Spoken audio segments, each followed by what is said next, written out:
어제가 또 이제 스리생 방영이셨습니다. 안 보셨죠? 못 봤어요. 너무 바쁘셔가지고. 어제 키크사 TV 라이브 방송하느라고 집에 가니까 뭐 거의 끝났더라고. 그래서 제가 보시라고 가져왔습니다. 보면서 리뷰. 네. 네, 보면서 하면 한번 되지. 리뷰 바로 해보실까요? 그래. 난 너 다 기억하지. 고등학교 때, 중학교 때 다 기억해. 너 그때도 엄청 귀여웠어. 거짓말. 응? 오빠 나 기억도 못했잖아요. 우리 오빠가 그러는데 나랑 미키. 이 교수 이름 아세요? 응? 이 교수 이름 아세요? 김준환 교수. 김준환. 그리고 지금 통화한 사람이 그 이익준 교수 아시죠? 아, 네. 동생. 동생. 예술이다. 라면은 안정원이지. 아, 어머야. 어머야. 괜찮아? 라면 잘 끓이는데. 팔도. 어제도 먹었지. 여름엔 비빔면이지. 박사님 이 5명 중에 박사님 캐릭터는 어떤? 나 캐릭터? 나하고 비슷한 캐릭터? 너무 잘 됐다. 없는 것 같은데. 나 겨울이 만나. 나도 만나. 어제도 만나고 오늘도 만나고 내일도 만나. 만나면 만나. 아니, 겨울이가 전공이 나 장겨울 선생이랑 사귄다고. 교수랑 전공이랑 사귀는 경우가 흔히 있나? 나는 딱 한 번 들은 적이 들은. 다른 병원에 외과 쪽에서 그 교수하고 여자 전공의생이 사귀다가 결혼까지 했다고 그랬나? 하여간 뭐 그랬던 이야기 들었는데 그때 되게 쇼킹했었거든. 여자 교수하고 남자 전공의하고 이렇게 사귀는 경우도 있고. 박사님이 느끼시기엔 어떠세요? 대부분 다 남자 전공이시나요? 정형외과는 대부분 남자죠. 그럼. 간혹 가다가 여자 전공의생들이 있는데 남자 여자 이 개념이 잘 안 서. 일에 관한 이야기만 주로 하게 되고 일을 잘한다 일을 못한다 이 개념이 있지 남자 여자 이 개념은 별로 없어요. 정형외과는 힘을 필요로 할 때가 종종 있거든요. 그런 면에서는 정형외과가 남자가 아무래도 유리하죠. 피지컬하게. 그래서 여자 선생님들이 정형외과를 할 때 네. 세부 전공을 할 때는 힘이 그닥 필요 없는 그런 세부 전공을 많이 해요. 관절 내시경이라든지. 관절 내시경은 이렇게 진짜 내시경으로 꽂아놓고 이렇게 까짝까짝 하는 거거든. 내시경 하시는 분들한테 저도 내시경 하는데. 그러니까 힘이 별로 필요 없다라는 거예요. 저 올팩토리 그루브 메닌지오마 수술 처음 들어봐요. 증상이 좀 신기해요. 사람이 무기력해지고 기운 없고 세상 일에 무관심해지고 그래. 프론탈럽 신드롬. 전두엽 증후군. 근데 유경진 씨 보호자 매우 센 캐릭터세요. 저 이번 주 하루에 5번 넘게 가서 증상에 대해서도 설명하고 잘했네. 근데 단 한 번도 팔짱을 풀지 않으셨어요. 박사님도 전공의 때 저런 경험 있으신가요? 어떤 뭐 이렇게 보호자가 불신하는 듯한 이런 거. 그런 캐릭터를 가지고 계신 분들이 있죠. 왜냐면 그런 분들은 대부분 이제 그 이전에 안 좋은 경험을 하고 오신 분들이 많거든요. 병원이나 의료진에 대해서 그 감정적으로라든지 이런 게 좀 불안정하죠. 그래서 예전에 차병원에 제가 있을 때 그때 내가 꽤 젊었을 때인데 여자 보호자분이었는데 아이가 이전 병원에서 뭘 어떻게 뭐가 잘못됐나 아니면 딱 그런 상황이었어. 왔는데 되게 저를 만나기 전까지 곳곳에서 티격태격 하고 오신 거야. 그래가지고 나한테 들어왔을 때 되게 꽤 흥분이 돼 있으셨더라고요. 근데 어쨌든 그때 차분하게 설명해드리고 뭐 이렇게 했는데 나중에 그분이 저한테 쪽지를 이렇게 적어가지고 주고 가셨어요. 그 쪽지가 기억에 되게 남더라고요. 되게 젊은 선생님이신 것 같은데 너무 차분하게 이렇게 잘 해주셔가지고 자기가 마음에 안정이 되셨다고 감사하다고 이렇게 쪽지를 이렇게 남기고 가셨더라고요. 그래서 그때 나는 이제 또 나도 배운 거죠.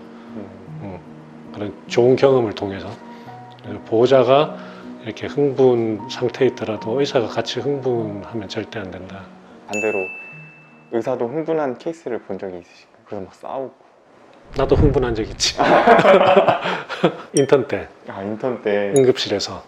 요즘은 법도 제정이 돼가지고 그 의료인 폭행하면 뭐 이렇게 벌금이나 이런 게 있잖아.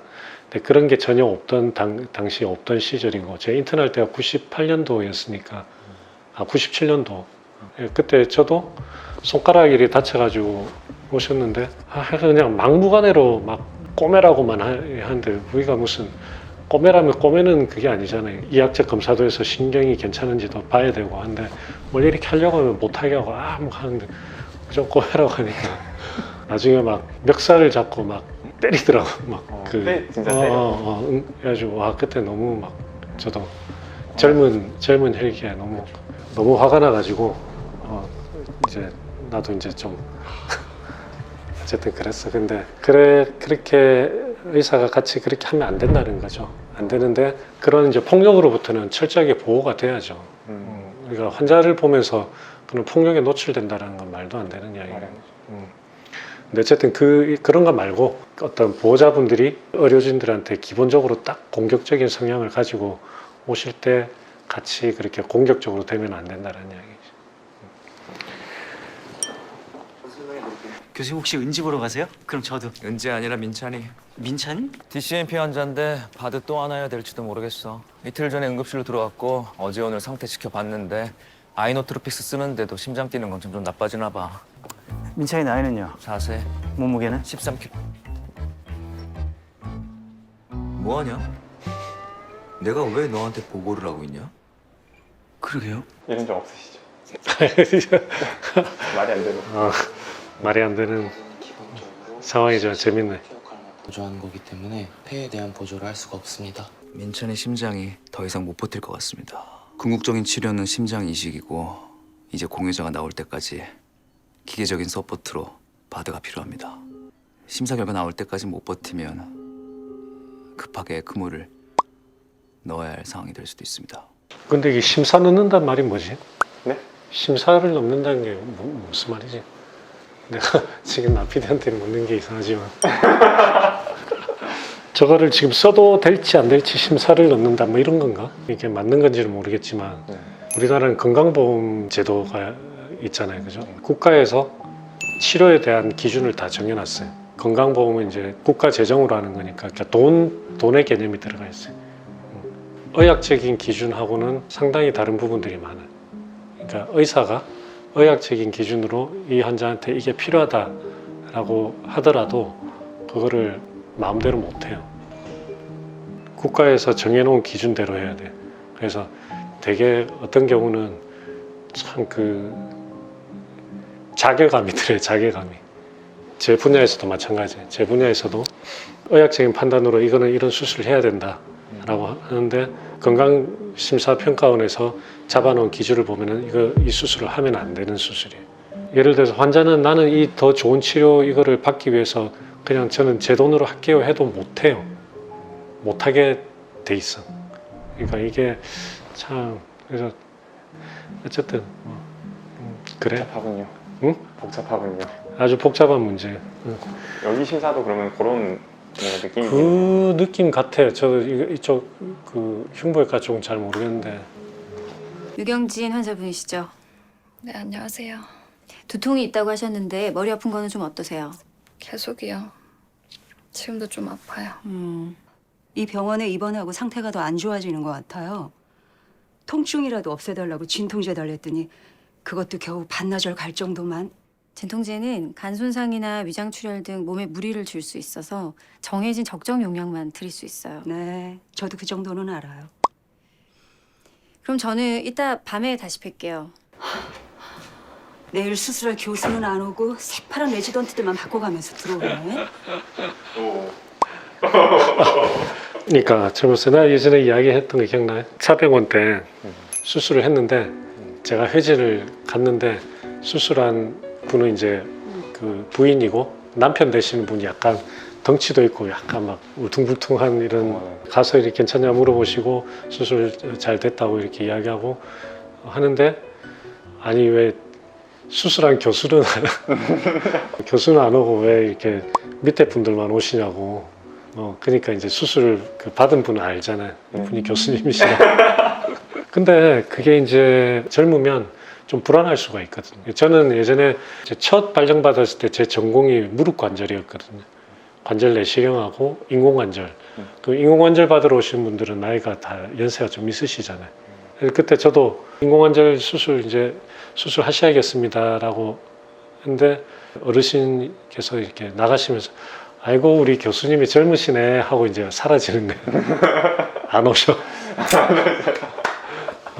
의사가 너무 젊으니까. 그래서 제가 그때 안경을 맞추러 갔었어요. 안경을 좀 나이 들어 보이는 안경을 좀 뿔테 이렇게 안경을 초반에 좀 쓰고 하기도 하고 그랬어요. 아, 이 병원에 이번에 기부한 돈이 얼마니? 주전자 걔가 양심이 있으면은 제일 잘하는 교수 붙였겠지. 나중에 예상이 되시나요? 응? 예상이 되시나요? 근데 모든 건 결과에 다 달려 있어요.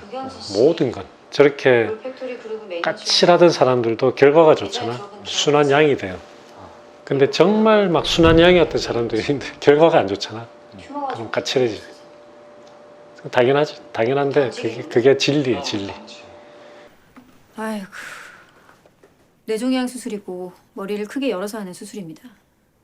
종양이 깊은 곳에 있어서 위험하고 출혈이 많을 수도 있어요. 자세한 건 동의서 받을 때 설명드릴게요. 네. 근데 선생님, 우리 딸이 가진 종양과 치료법에 대해서 잘 아세요? 좀 더 자세하게 의학적인 지식을 가진 분께 설명 듣고 싶은데 설명해 주실 교수님은 언제 와요? 최송화 교수님? 그래도 전날엔 오셔서 얘기를 좀 해주셔야 하지 않나? 제가 죄송합니다. 아우 교수님, 아니 너무 젊으시네요. 그래도 지금 의심되는 뇌수막종은 악성 종양이 아니니 너무 걱정하지 마세요. 그리고 어머님, 전공의 선생님들도 명백한 신경외과 의사고 공부 10년 가까이 10년 넘게 한 사람들입니다. 충분한 의학적 지식도 있고 오히려 저보다 환자에 대해 더 많이 아니까 전공의 선생님들께 물어봐도 잘 알려주실 거예요. 전 그럼 완전 스웩인데? 기분 좋겠다. 내가 이렇게 젊게 보이나? 그래서 진짜 무한하겠다, 보호자는. 옛날에 내가 딱 저런 상황이었어. 제가 교수입니다 할 때 완전 반전이죠. 분위기. 밑으로 뭐가 더 흐르는 느낌이 드는데 잠시만요. 제가 바로 볼게요. 빨리 수술 준비해. 소아과 빨리 연락하고 바로 갈게. 마취과에는 급해서 제너를 해야 될 것 같다고 이야기하고. 죄송합니다. 응급수술이라 죄송합니다. 외래 보러 오신 분들은 집에 가는 건가요? 가야죠. 아니 기다리거나. 기다리거나. 저 수술이 얼마나 걸릴지 모르겠는데 응급수술이라도 뭐 한두 시간 안에 끝날 테니까. 산부인과 수술 끝날 때까지 이제 기다려야죠. 소독물이네요. 응? 소독물. 마시면은 소독약 맛이 좀 나죠. 오늘 무슨 수술인데? 원래 저 이렇게 위로 올려 쓰는 게 정석인데 저거 왜 저거는 계속 저럴까? 그래서 눈에 자꾸 거슬리는데 이렇게 많이 하는데 정석은 이 밑에 끈을 위로 올려서 여기가 딱 막혀야 돼요, 아래쪽이. 왜 반영을 안 해주셨을까요? 우리 채널이 별로 유명하지 않으니까. 너무 낮아서 2주 만에 보자고 한 거. 저 정도면 양반이지, 애가. 아, 선생님 양반이요. 난리를 치, 난리. 아, 진짜. 되겠다. 안녕하세요, 교수님. 안녕하십니까. 근데 외래 진료 분위기가 너무 조용하다. 유명 대학병원에 외래 보는 날이면 완전히 돗대기 시장인데 이렇게 앉아서 뭐 이렇게 방 2개, 3개 열어놓고 교수가 왔다 갔다 하면서 보고 북적북적한데 저기 엑스트라를 좀 더 썼어야 될 것 같아. 아기가 너무 어려서 잘 안 됐습니다. 저희로서도 최선을 다했지만 안타깝게 돼서 유감입니다. 산모분이 잘 회복하는 거에 집중할게요. 그래도 요즘에는 그런 그 방송 이런 거 찍을 때 그런 장면은 안 넣네. 우리 예전에 드라마나 뭐 영화나 이럴 때 안 좋은 연출의 습관이라고 해야 되나? 그 중에 뭐 이런 상황, 결과가 안 좋게 됐습니다라고 설명하면 막 보호자들이 흥분해가지고 막 의사 멱살 잡고 의사 흔들고 막 치고 때리고 막 그러기도 하고 막 그런 장면들이 거의 습관처럼 나왔잖아요. 되게 안 좋은 거거든. 왜냐면 뭐 무의식적으로 그 시청자들한테 저 때는 저렇게 해도 된다라고 교육을 하는 거나 마찬가지거든.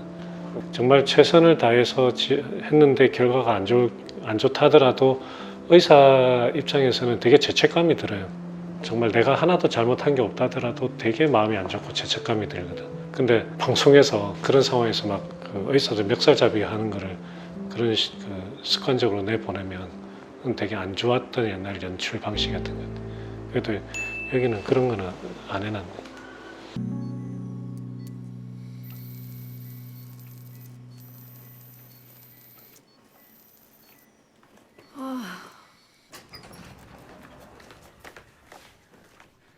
종양 잘 제거했습니다. 교수님, 감사합니다. 감사합니다. 감사합니다. 정말 감사합니다, 교수님.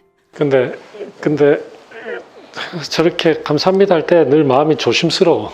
아직 완전히 끝난 게 아니니까. 그러니까 예를 들어 수술하고 그날 갔는데 어쨌든 수술이 잘 됐어. 감사합니다 하잖아. 근데 그 감사하다라는 걸 막 온전히 같이 즐기지 못해요. 끝난 게 아니에요. 그게 완전히 끝난 다음에 그때 감사하다라고 하면 완전히 이제 나도 같이 즐길 수 있죠. 그 마음을.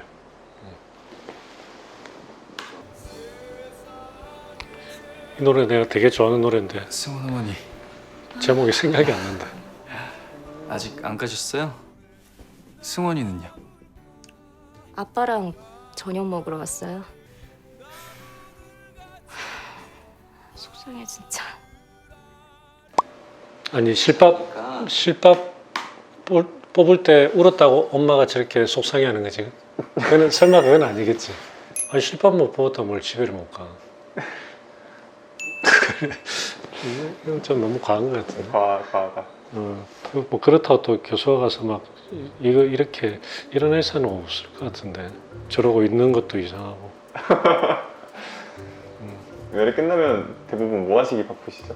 빨리 연구실 올라가야지. 연구실. 퇴근이 연구실인가요? 그죠. 연구실로 일단 가서 뭐 나머지 정리를 하든 일단 회진도 올 수도 있고 어쨌든 외래에서는 빨리 이제 끝나자마자 떠나죠. 좀 이 설정은 좀 비현실적인 설정인 것 같은데. 교수님 병원 간둔다는 소문이 있던데 아니죠? 제가 병원을 왜 간다요? 아니에요. 다행이다. 승훈 아빠 회사 간두는 것보다 교수님이 이 병원 간둘까 봐 그게 더 걱정이에요. 박사님도 교수직 떠날 때 좀 환자분이 교수님 떠나세요? 교수님 떠나시면 어떡해요? 뭐 이런 없었는데. 비현실적인 가을 우체국 앞에. 그렇지. 누구 노래? 윤도현. 맞지?